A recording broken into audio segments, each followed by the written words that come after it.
Hello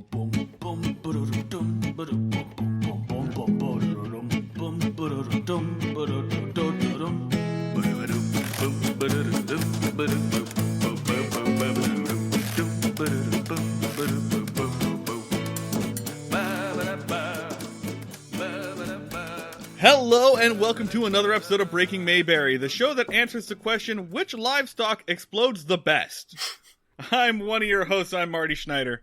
I'm the other host, Dan Ludwig.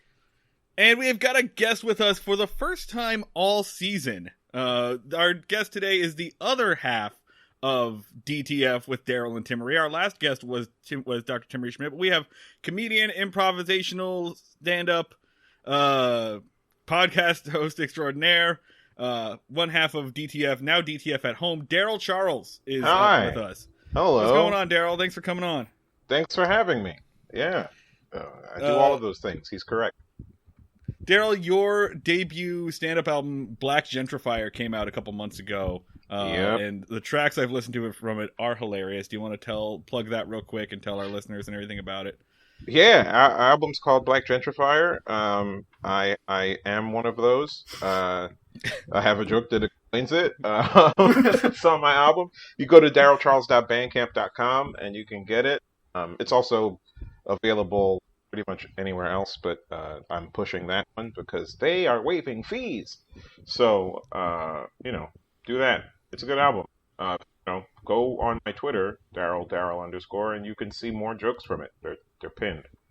So. They fucking rule. Hey, man. And you're one half of DTF, the Darryl and Timmery Fun Hour at home Timmery's now. my Fridays at friend. 12:30. Yeah, DTF is the greatest sex ed comedy game show in the known universe. Dr. Timmery has her doctorate in human sexuality. She is a sexual educator. Is that what she calls it? I call her a full-time hustler, part-time grinder. She does a lot of different things, and she's a very smart lady, especially when it comes to how people touch each other and how they present when it comes time for the touching. And I am a comedian who had AOL, far too young for a person to have AOL and be able to get online at night. So we all have our knowledge pulled from different areas, and when they meet, we do DTF. Wait, there's a lot of stuff that, like, if your parents were early adopters of the internet, you definitely got, you shouldn't have had access to America Online. I've had, internet access since I was, 6 or 7, and that's not healthy. That resulted in a broken man. You guys had AOL that wasn't absolutely destroyed with child blockers? Because mine was, fucking puritanic. My mom was of the opinion, it's a good opinion, that if I get my children into computers, they'll be able to get good jobs. And that was essentially where it ended. She was like, here's a computer. If you need something for it, tell me. But other than that, I don't care about this thing. I don't want to see it. I mean, not that I don't want to see it, but she was not interested enough to put any kind of blockers on, child blockers or anything. So, yeah. And she raised a marginally successful stand-up comedian. So hey, good call with the computer mom. That's probably not what she had in mind. No, not at all. But she's all right, I hope. But yeah, so on AOL, it's bad when you learn that with AOL you just need to get to the browser part, and then you can go to any part of the internet outside of AOL's little fence. Even though inside the fence you can definitely, there was all those not chatbots, those bot rooms where people would post their things, and it was peer-to-peer sharing. And very basic level. In the Wild West early days of the internet, in the ASL days of the internet. Yeah. Oh man, good old ASL, huh? American Sign Language. That's what we're talking about, FBI. That's absolutely right. Yeah. I learned there were some instructional videos. I learned how to sign my name and hello, and that's it. Yep. And I got a lot of random. I learned enough sign language to say hello to myself. Apparently, is what I'm saying. Not very useful, to be honest. But in the mirror, that guy appreciates Me and it. my siblings discover that Internet Explorer was also in our computer, like the tunnel in Shawshank Redemption. Like, AOL was locked the fuck down, and one day we discovered you could also get on the internet with this, and just promptly hid it from my mom ever finding out it was on there. So we came to the game late. I think that's also a big thing, is that, like, parents are smart enough to know that there's stuff on the internet that they should hide, but not necessarily smart, like, knowledgeable enough to know how to do it. Typically. Yeah. Kids have been getting around that shit since 1993. It's that thing where they say, like, when there's prisoners and guards, the guards will never be able to get over on them because the prisoners live there. Yeah. It's like, we live here, you just visit. That's how kids are, especially when it comes to early teenagers and porn. You merely adopted the pornography. I was born into it. Exactly. I didn't know there was non-pornographic entertainment till I was already a man.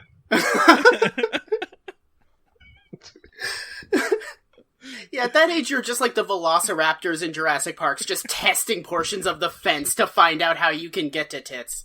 Yeah. And it's all healthy. Exactly. Until it's unhealthy. And then, well, Timmery would have some opinions about this. Before we get into today's show, I want to bitch to you guys about something that happened to me this week. And I know that there is a lot more important shit happening than, like, my vacation.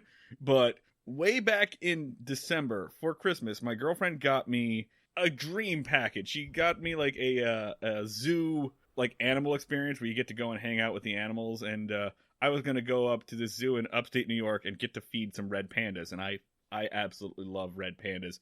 I love those cuddly little dipshits. And now, obviously, for obvious reasons, the zoo is closed, right? But the other part of that was, like, we figured while we were going to go up there, she got a deal on, like, some cabins, like, up in the Borscht Belt. So there's, like, some cabins, which, you know, as a Jew on the East Coast is my homeland. I need to travel there in the summer, like a salmon returning to spawn. So we were like, okay, we can't go to the zoo, but we can still go to a cabin. That's a socially distanced-ass vacation. We'll just go up there and, like, be relatively away from other people, as long as we don't do the, like, sing-alongs and shit that the camp puts on.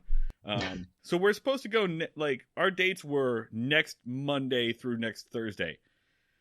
3 days ago, we got an email from them, and they said, oh, hey, guess what? We're going to upgrade your cabin. We Googled it to see where the cabin had upgraded, and that cabin, neither cabin is there because the camp burned the fuck down. A fire was, like, lit 7 of those buildings aflame, ablaze. Was it a goat? Wow. Was it a goat? Potentially. That joke's gonna make sense to you listeners in a minute. So, wow. Like, oh man.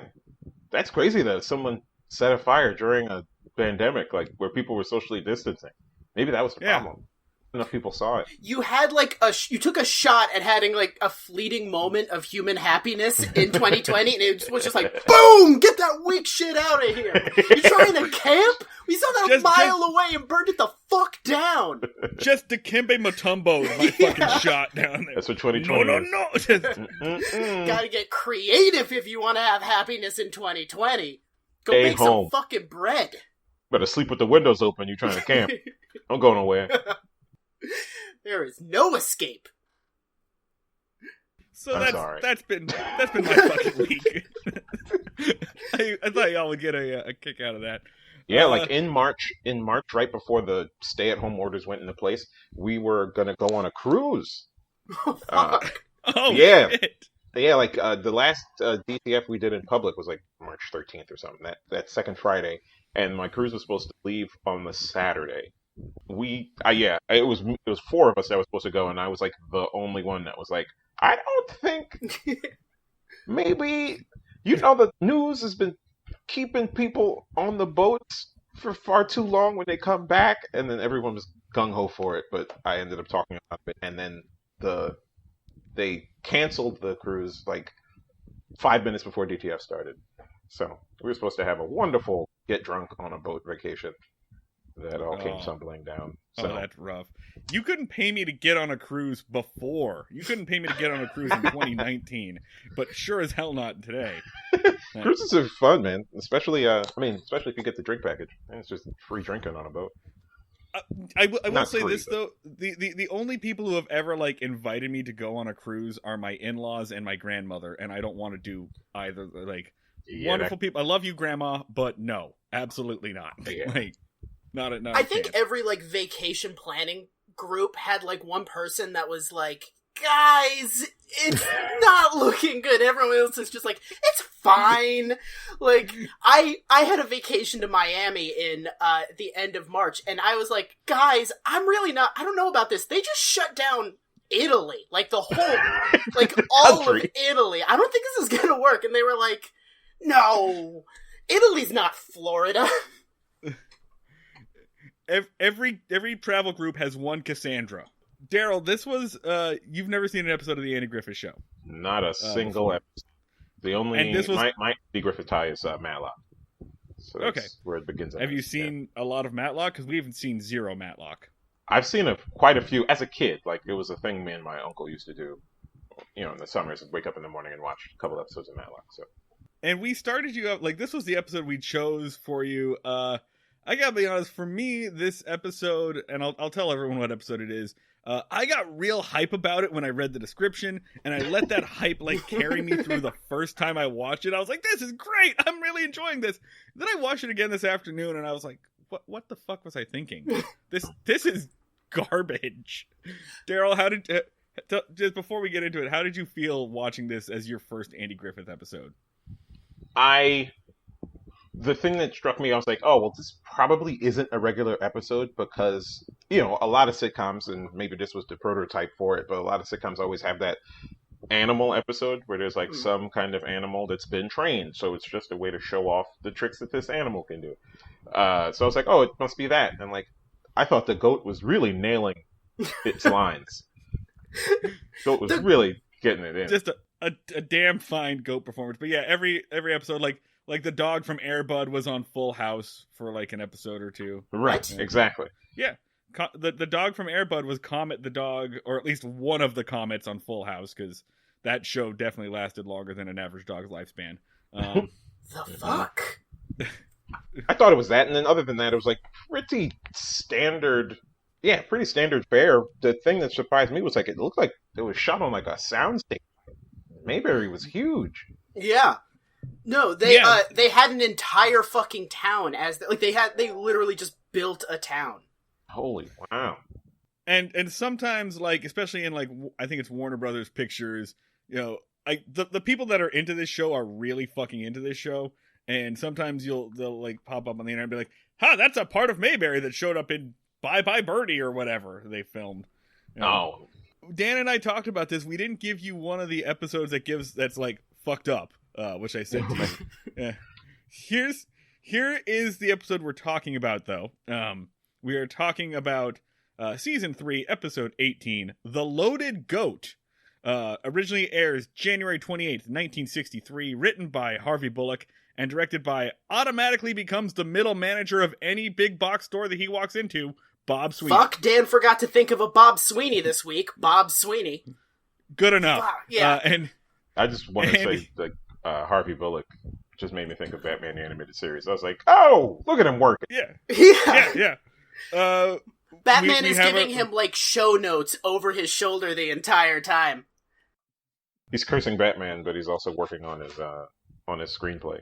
Yeah, exactly. He's like, one day I'm gonna get away from Gotham City and make it as a writer in Hollywood. And then Batman comes in and is just like, would they have veterinarians in Mayberry? That was a really bad Batman voice. My Bane voice from earlier was way better. I don't think that's how dynamite works, Bullock. I think can you do negative research on a television show? Because you managed to somehow. Batman's like, so he swallows it whole? He chewed the dynamite, but somehow it's whole in his stomach? How does that even work? I didn't ask you for show notes. I didn't ask for notes, Batman. First you're a vigilante, now you're a critic? And here is your one-sentence summary from Wikipedia, which will make all of the previous jokes make sense, so I guess hit rewind. Andy and Barney contend with a goat that ate dynamite. You can see why I got so excited about this. You can see why I watched that, I read that, and I'm like, yes, exploding goat episode. In my brain, it immediately went to, like, Andy and Barney doing the 1966 Batman thing where they're running through the town with a giant oversized bomb trying to get rid of it, except it's a goat. And that image stuck in my brain, and that's what I expected this episode to be. This episode is not that. I thought it was gonna be like Speed, but with a goat that's full of dynamite, where they're just like, the goat is just walking down the street and everyone's like, get the fuck out of the way! The goat's gonna blow up! Like, instead it's just a bunch of guys in a room standing around a goat just yelling, this goat's full of fucking dynamite! I'm so upset about this! They were so upset with the goat that they completely blew over the fact that the mayor was abusing his power to... Yeah, welcome to Mayberry, man. Oh, yeah? Okay, all right. I was like, okay, Mayberry, trying to bring up corruption?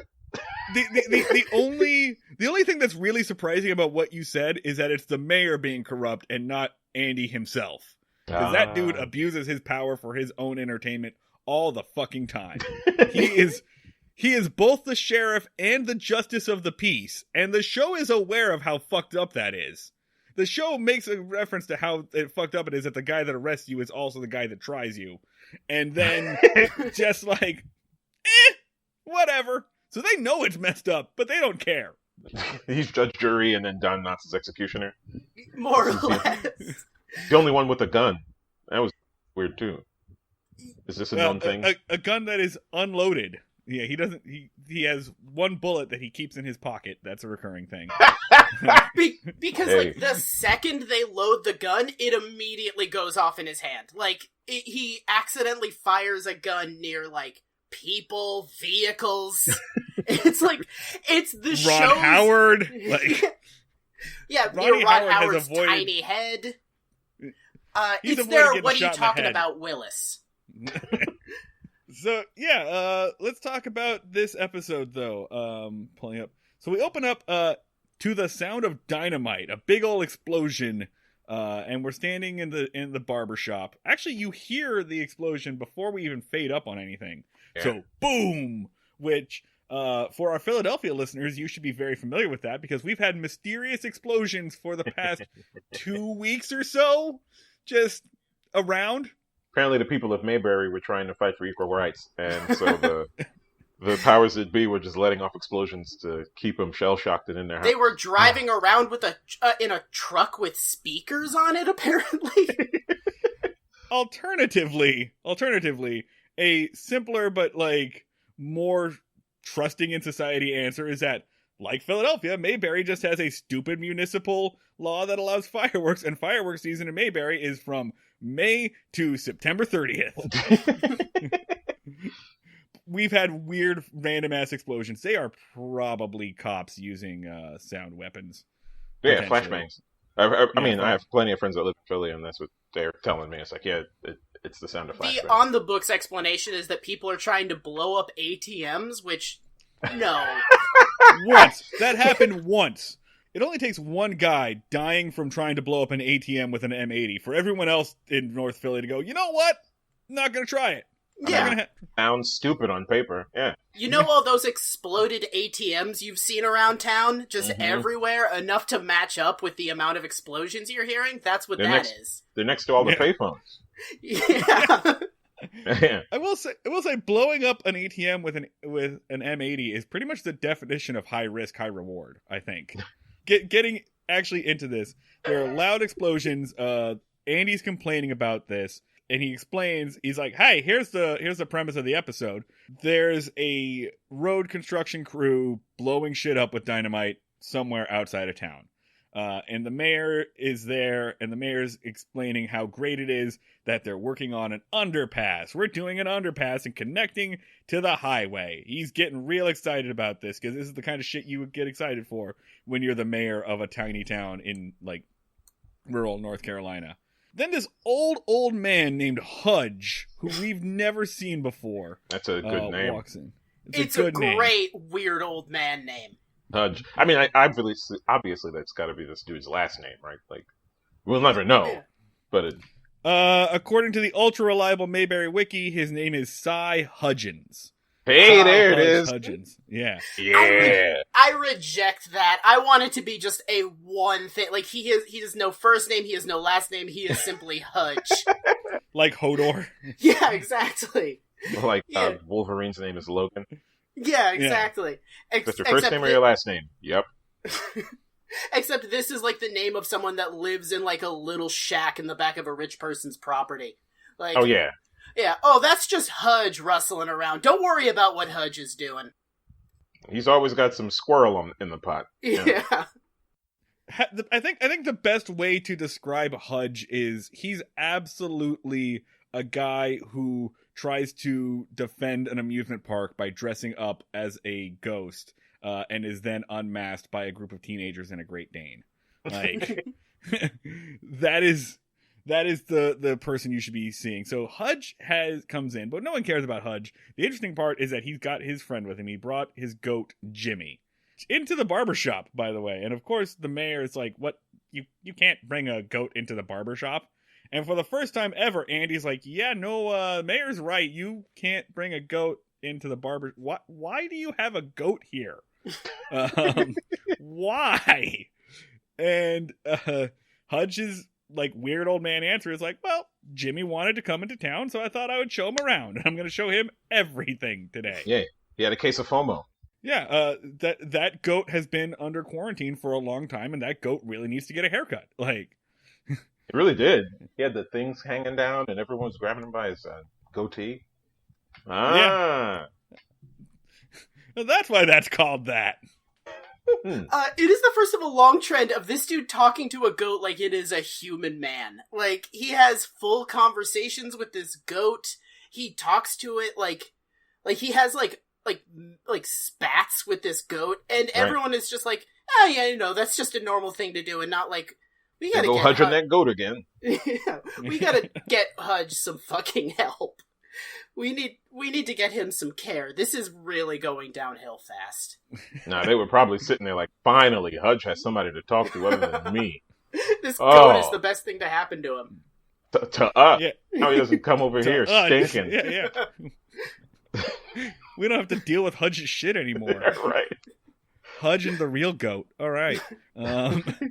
Oh, but then it's Hudge that brings up that the making of the overpass is just to give money to the mayor's brother. Yeah, that's true. Yeah, Hudge brings up that they're making the underpass so that the highway has to go by the mayor's brother's gas station.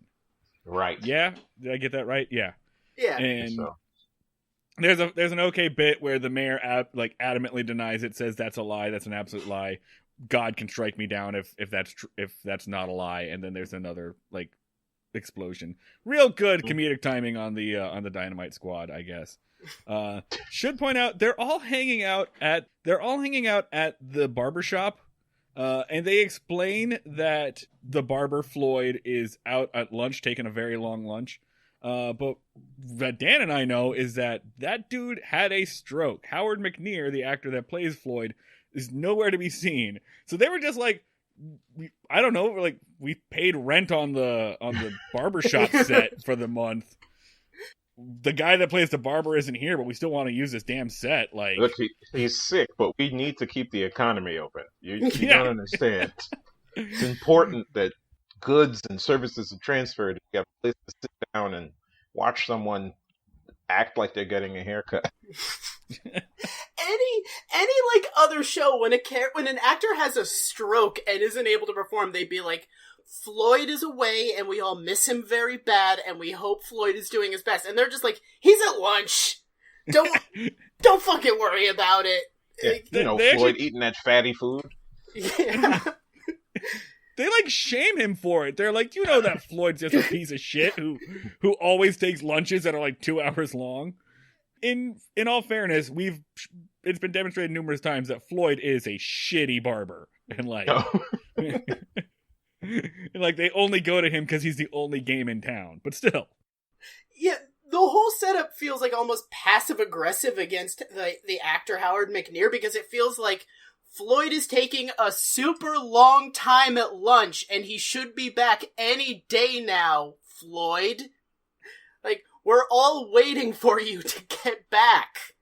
Imagine that you're Howard McNear at home, like, recovering from a stroke, and you're like, oh, I'm gonna turn on CBS and see what my friends at work are doing. Oh, that's mean. Yeah. Well, that's much better than, like, yeah, this is now the Floyd's Memorial Barbershop. That's true. Like, well, at least I can come back from lunch at some point. Yeah, that's true. They didn't, like, recast him or something.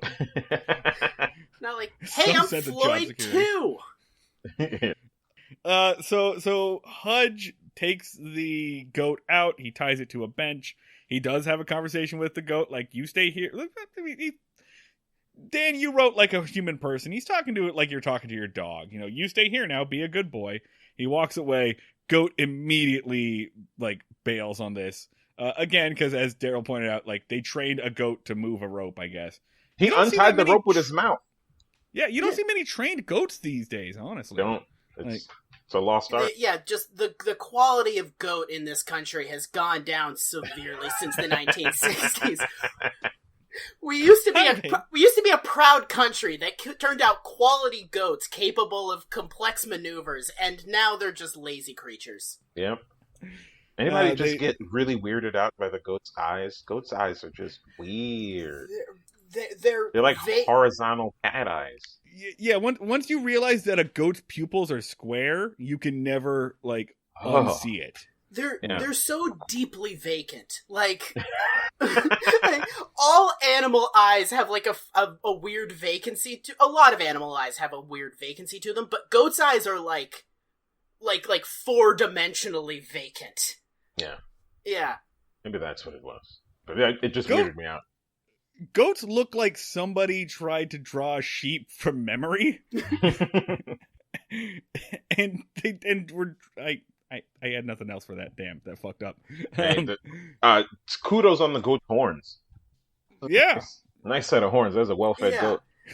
Except it's too dehydrated, the horns get weird. Yeah, they gave that goat some, like, Satanist-ass horns. Like, big and fucking curly. Yeah, that goat was in the Dragnet movie 20 years later. I did think it was weird when the goat asked Barney if it would like to live deliciously. I just politely stood down with the witch reference and you did one. Fuck.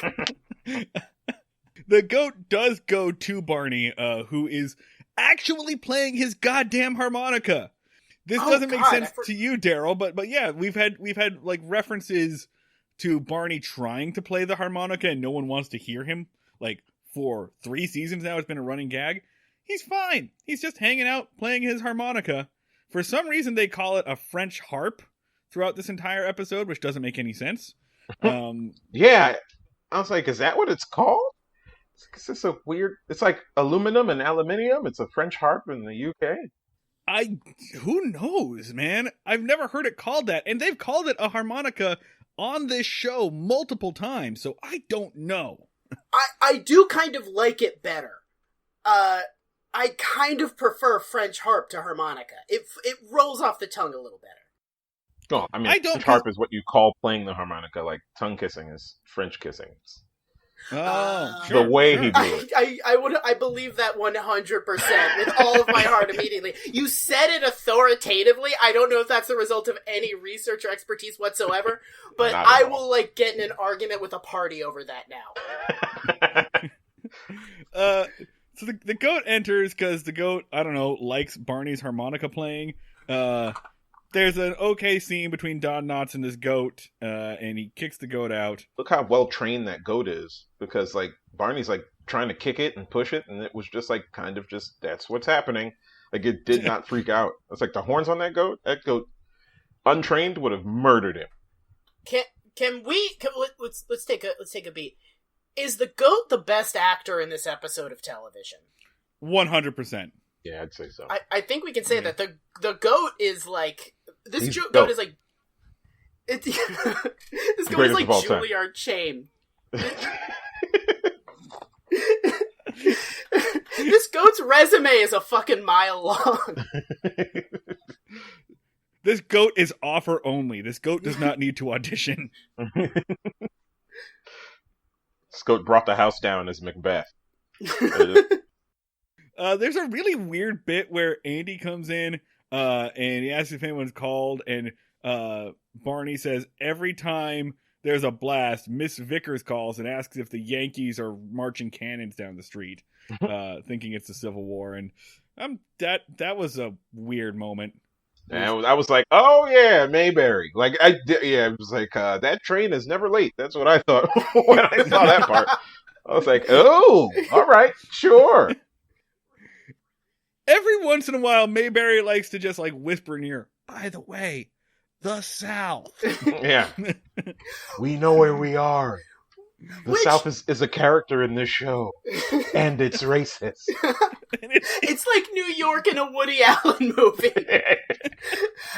Also racist. Right?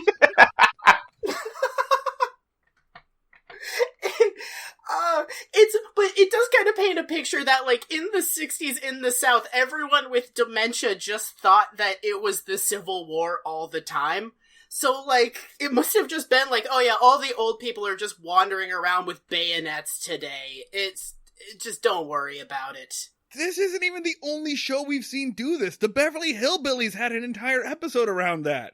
Around Grandma being, like, Grandma Beverly Hillbilly, I don't know what. Grandma Beverly. That's, yep. Yeah. Like, being convinced that it's still the Civil War. Like, they loved that bit. They're just like, the South never forgot about this. It's like that Japanese soldier that they found on an island in the Pacific who still thought it was World War II, but significantly worse. And a lot more harmful. Yeah. Yeah. And honestly, I mean, I was making fun of that, but it's 2020, and I'm actually sure that there are people who were born 20 years ago that still think that the Civil War is going on. And there's some people alive now who are trying to start it again. Yeah. They're trying to get to part 2. It was just intermission for about 200 years, 150 years. Like, oh man, that's such a weird fucking joke to just make as if it's like who's on first. And to allude to it is one thing, but then to play out the joke afterward means that like they had put some thought into it. Like there were high fives over the punchlines in the writer's room. That's true. They double tap the joke. They're like, you know what? We can't let this go past. Let's get our fucking money's worth out of this Civil War joke. Yeah, so to explain, Barney says that line. He says, Mrs. Vickers calls every blast and asks if it's Yankee cannons. We all laugh. And then the phone rings, and Andy picks it up, and he goes, there's an explosion. There's an explosion, and right after the explosion, the phone rings, and That's true. And then Andy's like, yeah, no, we're going to do the exact thing that we just heard, because this is television in the 1960s, and this is what passes for writing. Mm-hmm. You already just did that joke, Bullock. Why did you tell the joke and then do the joke again? It's show, don't tell, not show and tell, Bullock.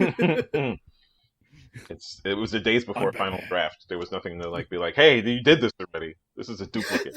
It's basically, they set up like a Chekhov's gun with this joke and then immediately fire it. They're like set up, punchline, boom! Boom. Sorry. It's fucking Chekhov's leaky super soaker. Anyway, so Hudge runs in, he's looking for his goat, and Barney's like, the goat was just here, it must have just wandered around. And then, so here's our new thing where we try to figure out how the community could have solved this problem without the involvement of the Mayberry Police Department whatsoever. Is there no, animal control? Is there no veterinarian? It feels like we got a goat wandering around. Should not be a police problem. This should not be a police matter at all. It really should have been as simple as Hudge going outside and being like, hey, anybody see a goat? And then someone's like, yeah. It's right here. It's in my hardware store. Come get your fucking goat. All right, or they just go outside and you just hear someone like, "Hey, whose goat is this?" Yeah, because the goat wanders into the police station, and instead of him being like, "Hey, did someone lose a goat?" he's just like, "Get out of here, livestock! Go out into the street where there are cars." to give you all a sense of time, I want you to know that it has been 90 seconds since the goat left, to the point where like Hudge walks in and it's like, "Hey, has anyone seen a goat?" So I don't know if Hudge has cataracts or something, because he should have seen that goat leave. But so yeah, that goat could not have gotten far. But apparently he goes into an alley that's behind the hardware store, and wanders into an open shed. A shed which we know contains tons of dynamite that they just left unlocked. Not just unlocked, but open. Like, the door was wide open, and you could just walk in, grab some dynamite, and walk out. I will say, that is a police matter. Like, that is something that missing dynamite should get a fucking citation for. Like, and that is funny, because, both of them look at the dynamite in this open shed. They go, "All right, guess we should leave this door open and go find the goat." The situation where something took dynamite out of this room is pretty bad, but we're not gonna lock it. Which, honestly, like, thank God it was a goat, because, like, someone could have been like, "Hey, I'm Billy, I'm 7, I went and took some dynamite, I rule this town now. Like, this is, I will blow up the barber shop if you don't heed my demands, because I have a box of dynamite that was very easily to obtain."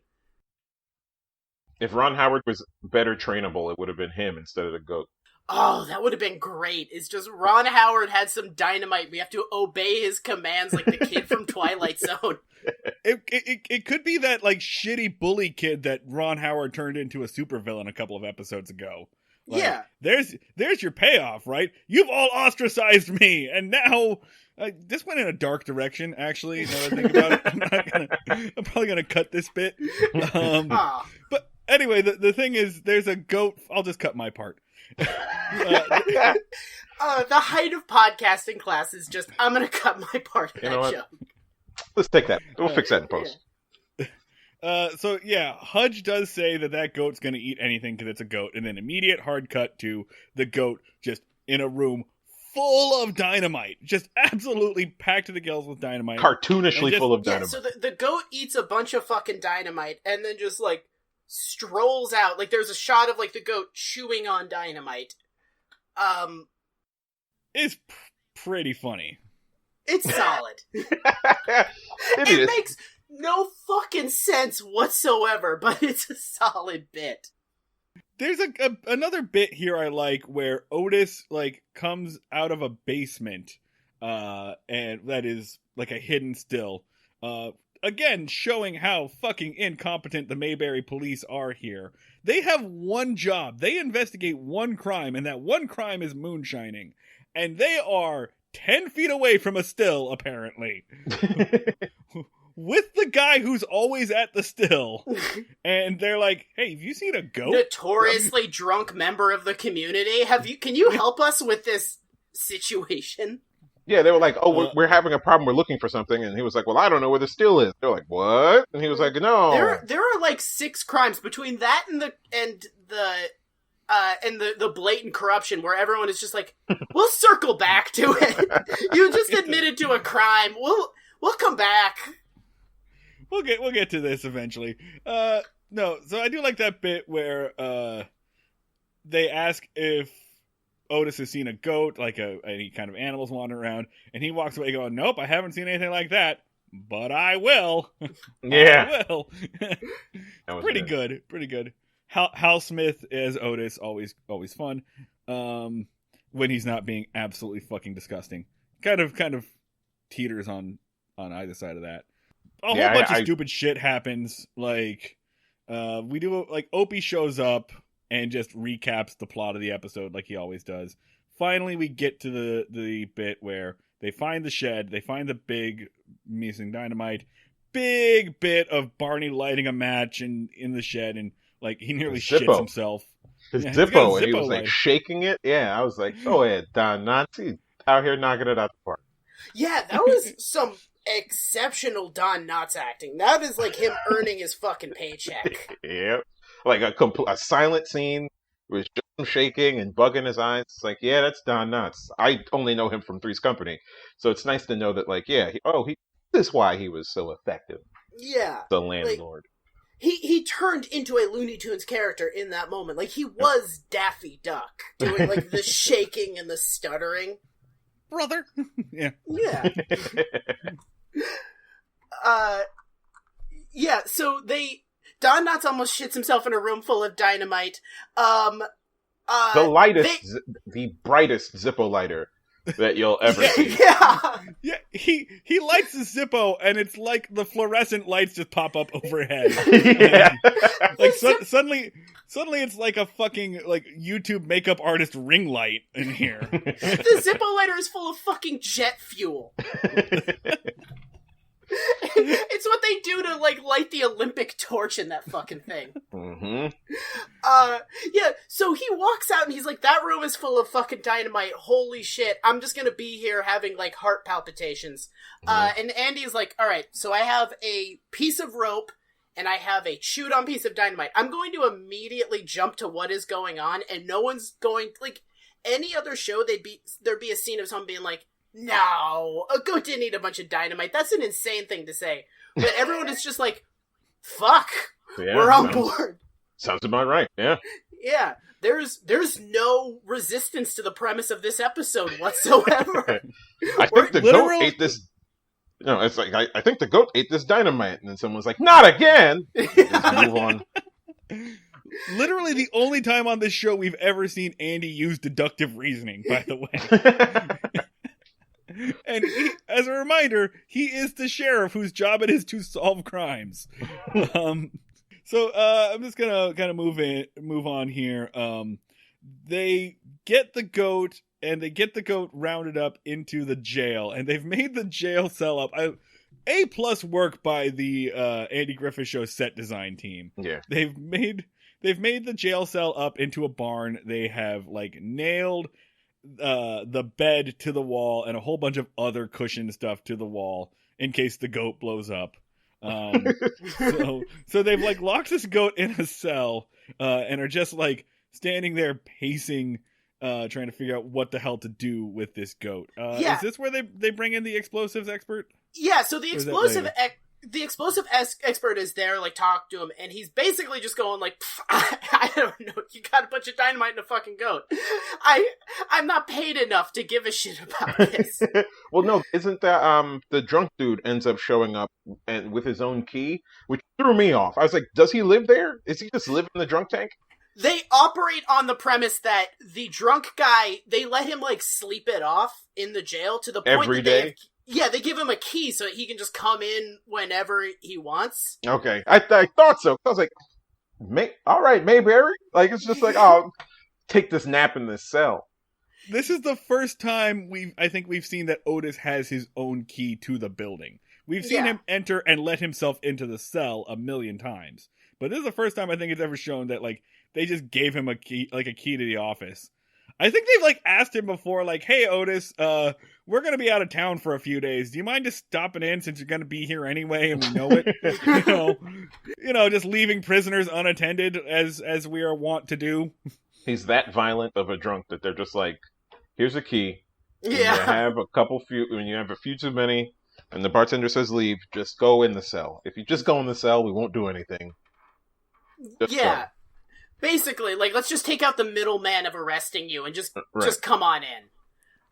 There is a bit here where Hudge finds Jimmy in jail before they put him in a cell, and he's like this like weird timid man who's just like, oh, Jimmy, I don't know, I don't want to have to do this, but I'm gonna have to give you a real spanking to teach you a lesson. Like, upsetting. It's just very disturbing, and he's about to kick his goat before Barney and Andy stop him. That's right. When they lock him up. Yeah. Go And he gave him a warning, and the warning was, I have to kick you. Yeah! Like, oh my god. He's like, I hate to do this, man, but I'm gonna have to give you a good, swift kick. I gotta break at least 3 ribs, or you'll never learn your lesson. Yeah, he winds up to, like, actually fucking kick this goat.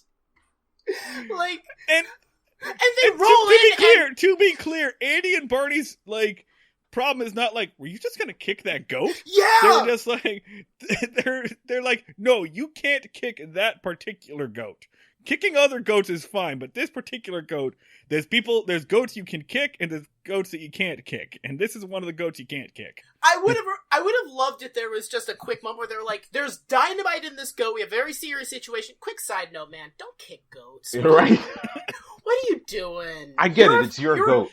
It's your goat, but you're a farmer. Like, you're trusted with animals. Be cool. Just don't kick goats. Like, do you really think that the goat is capable of understanding, like, cause and effect here? This goat has, like, 0 memory. And this goat should be starving. Because I don't think that dynamite has a lot of nutritional value. It's not a lot of protein to break down or vitamin A. Like, this goat is still needing food. Yeah. Let's by the way go ahead and explain here. If you do Google what happens if a goat eats dynamite, like 400 pages of Minecraft guides come up. That's what fucking happens. I tried to research this, and it was like, what happens when how do you detonate dynamite? And it's like, how do you detonate dynamite in Minecraft? Let me tell you. Like, when I Googled this, I was like, I'm going to end up on an FBI watch list. I'm a socialist Googling dynamite. And it was just like, don't worry, Minecraft's here to really buffer that. I Googled the specific phrase, what happens if a goat eats dynamite, because other people have asked this since 1968 or whatever. And people have been trying to figure this out. The answer is that goat probably is just going to die. Like, that goat's probably going to get sick and die. End of story. It's like so C4. There's no nutritional value to dynamite. Yeah, 0. Arguably negative. Actually. Yeah. Negative. In the same sense that, like, cyanide doesn't have nutritional value. So when they're talking to the engineer, he does a speech and he's like, listen, I've been doing blasting for 20 years. And if there's one thing I've learned, it's that you can't predict what dynamite is going to do. Except you totally can. It's a chemical fucking reaction. And they're like, if you hit dynamite, like if you punch dynamite, it might go off. No. Dynamite doesn't even go off if you set it on fire. You have to detonate a smaller explosion in dynamite to make dynamite go off. And it's like, it's a dumb thing to get mad about, but also it's the central fucking like premise of the show, of the episode. So it's like if you were watching like Fast and Furious and they were like, if you paint the car red, it'll go faster. Right. And the guy's like, I've been doing this for 20 years. Dynamite has existed since 1860. Like, it's not a thing they just invented. It's been around.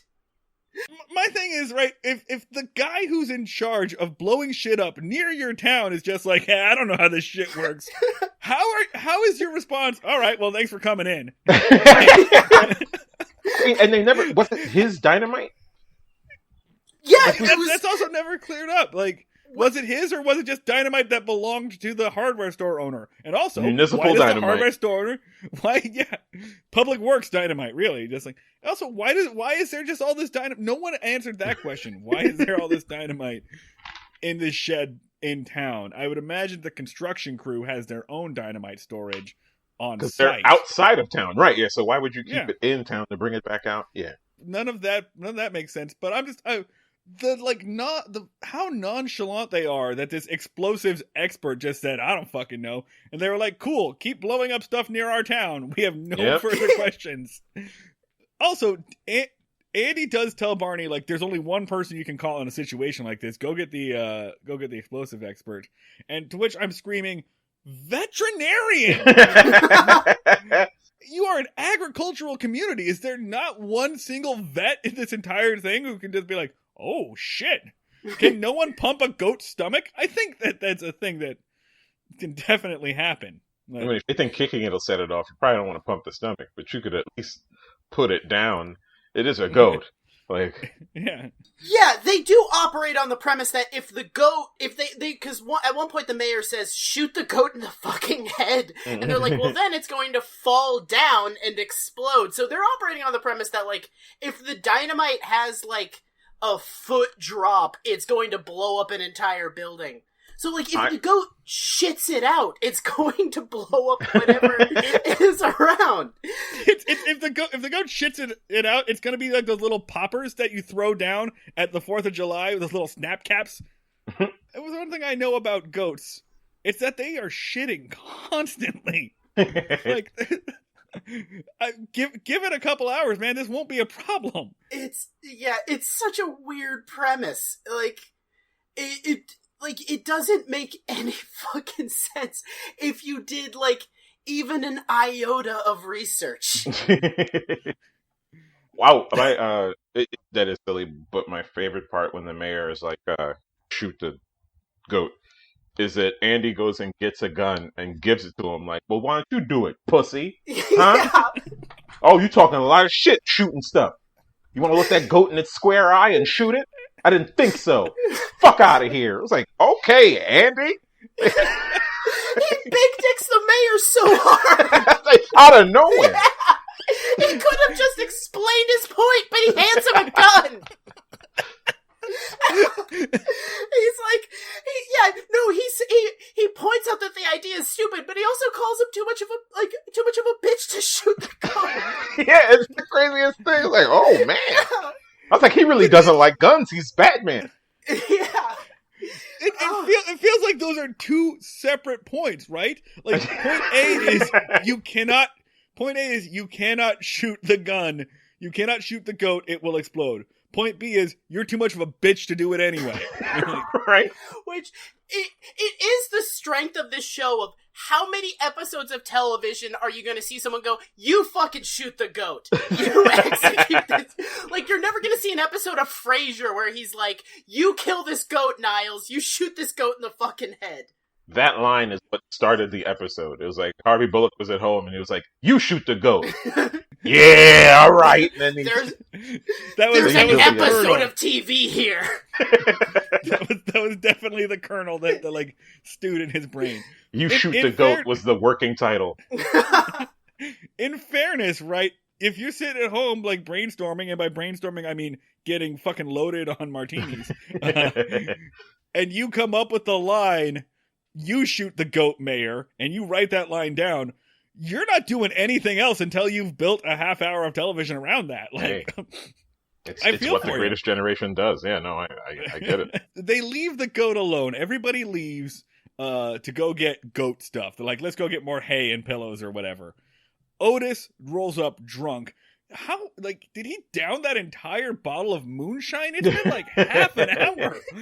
We saw him sober not 20 minutes ago. Like, and he is just shit-faced. He fucking fights the goat. He lets himself into the cell. He lets himself in. Hal Smith doing just amazing physical work here.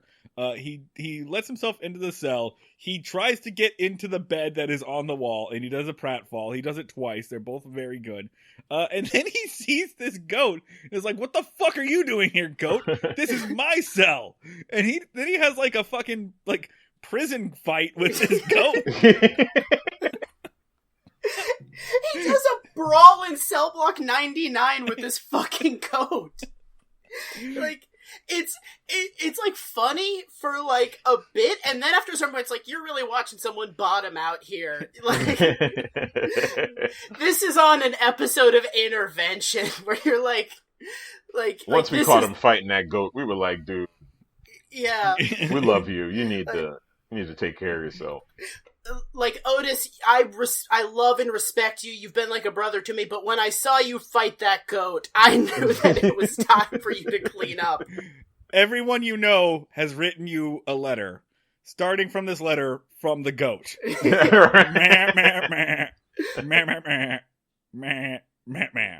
Get help. Powerful stuff. Powerful stuff. So he didn't notice the hay.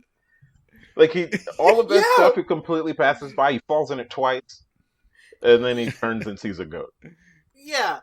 I don't think I've ever been drunk enough to not notice that basic aspect of my surroundings. Like, at my most debauched in, like, college, I've never been drunk enough to not notice a goat and hay. Otis locks himself in the cell. The goat is out of the cell. Just kind of like, they trained this goat to just shake its head back and forth wildly, which it just does this in a threatening manner for about 8 minutes. Yep. Andy enters. He basically just, like, shits his pants at that moment. And he doesn't...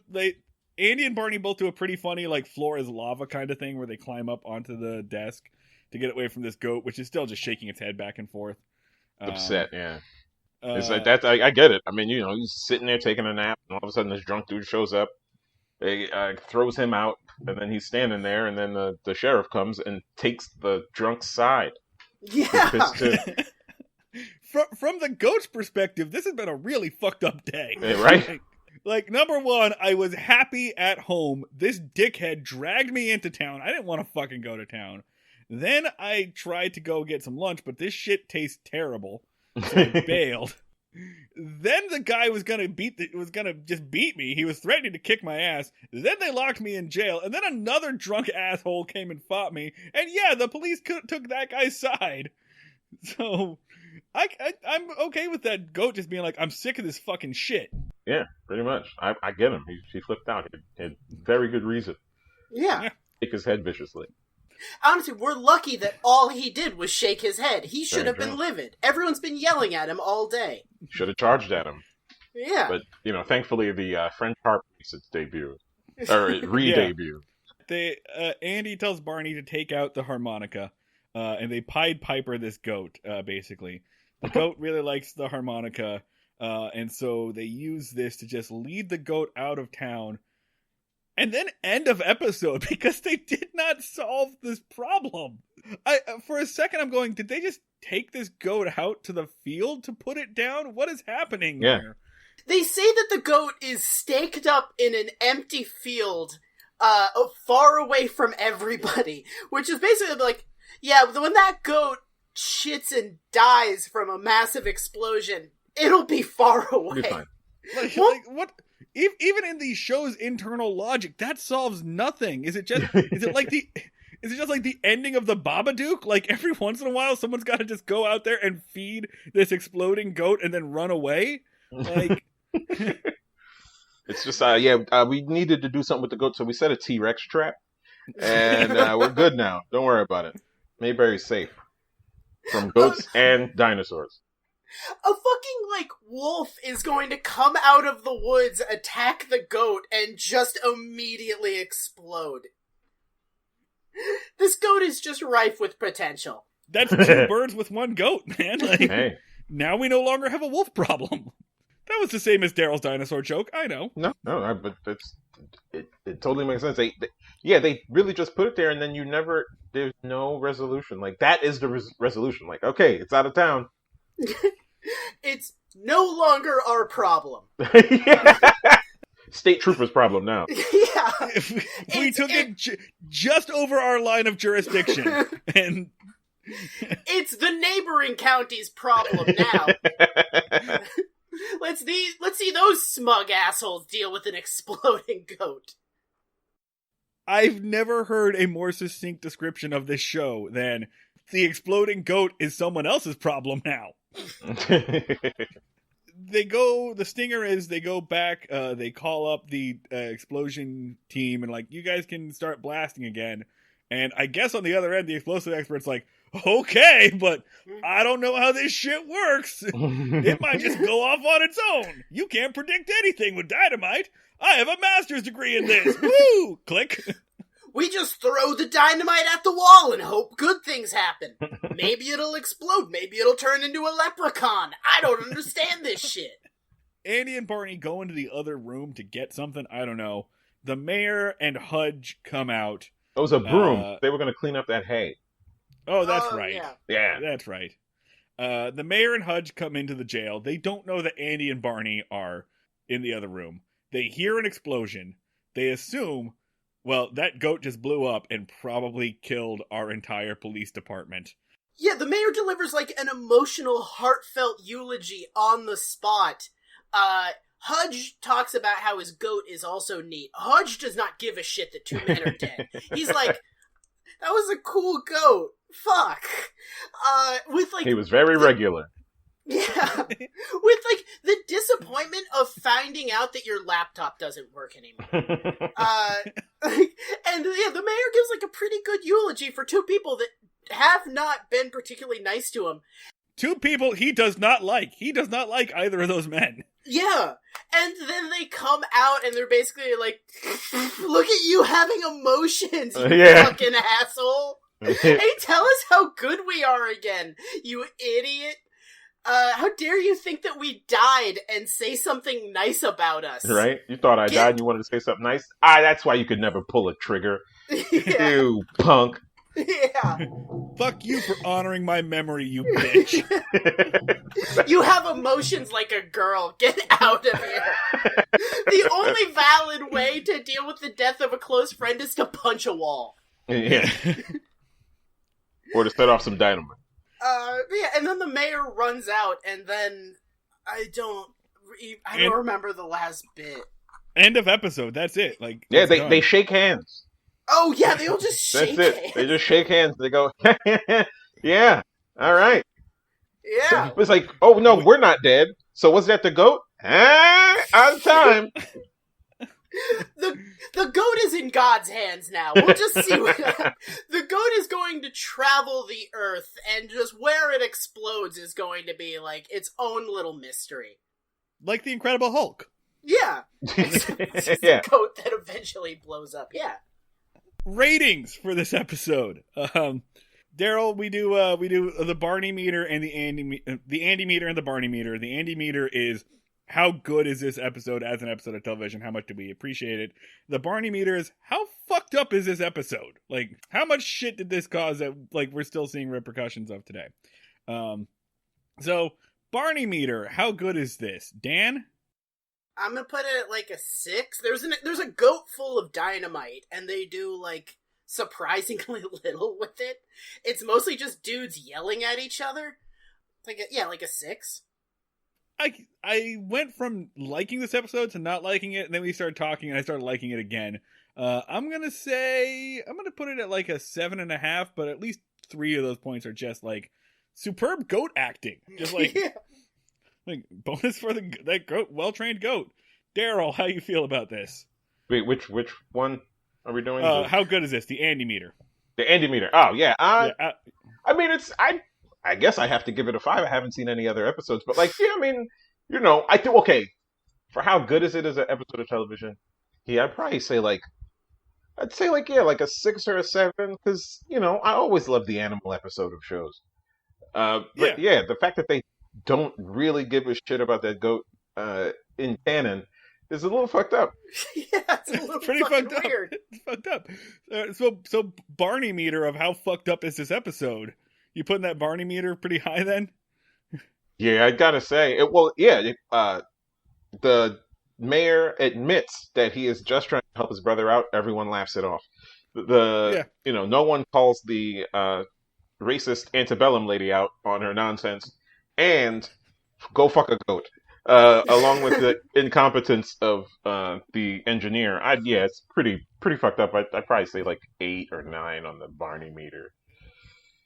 Yeah, I put it up there too. Just like the weird racism that they just were like, oh, let's just put some Civil War shit in here and then just leave it like a fucking turd in a pool. Like, we're just gonna like ignore it. Yeah. And also fucking the fact that they just, like, the mayor just is like, hey, I'm doing a corruption. Does anyone want to see my I'm doing a corruption t-shirt? I really love it. It's about the crime I'm doing. Oh, mayor. Yeah. And they're like, oh, you and your wacky abuses of power. They're one of my favorite traits about you. Anyway, back to this whole deal. It's like probably a 7 or an 8. I guess I'll go along with you guys too. I'm going to put it at like an 8 as well.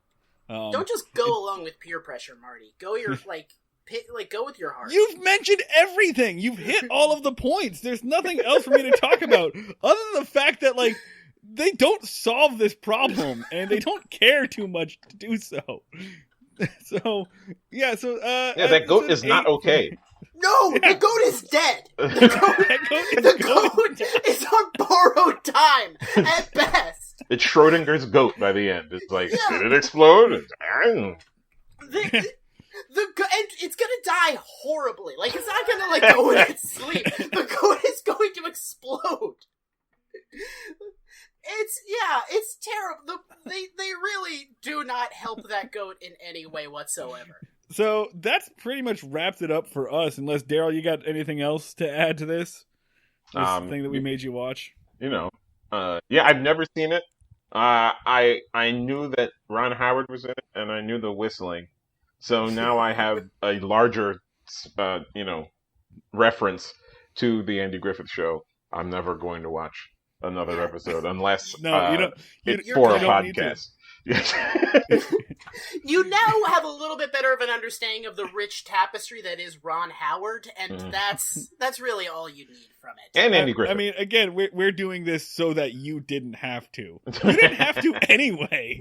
Like, thank you for doing this extremely weird thing with us. Hey, I'm home. Oh shit! Like, we haven't had a guest all season partially because of quarantine, and also because when we did that mini series of all guests, it really took a lot of, like, energy out of us. But apparently, we should have just been having guests this whole time because of quarantine.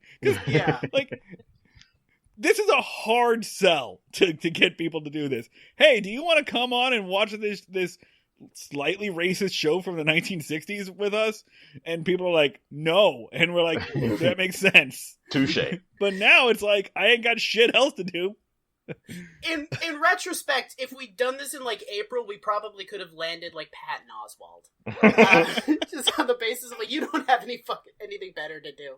Let's go ahead and talk about where we can find each other, or where you can find us on the internet.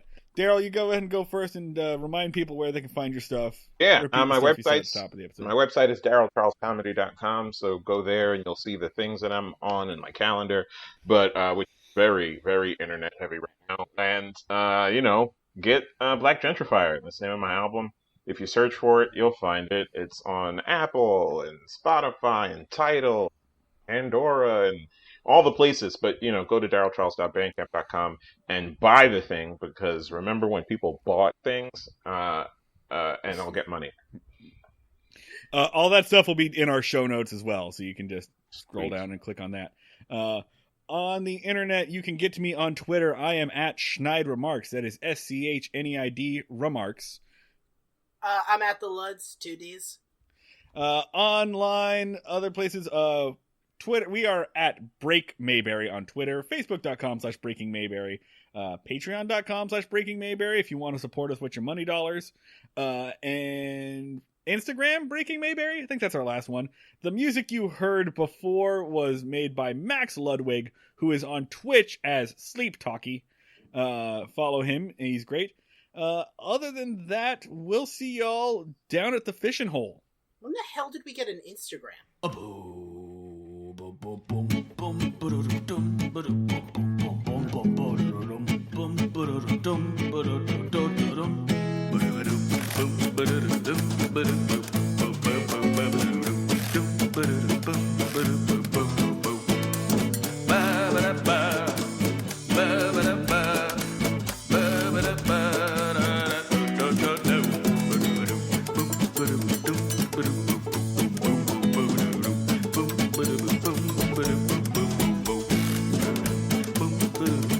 Do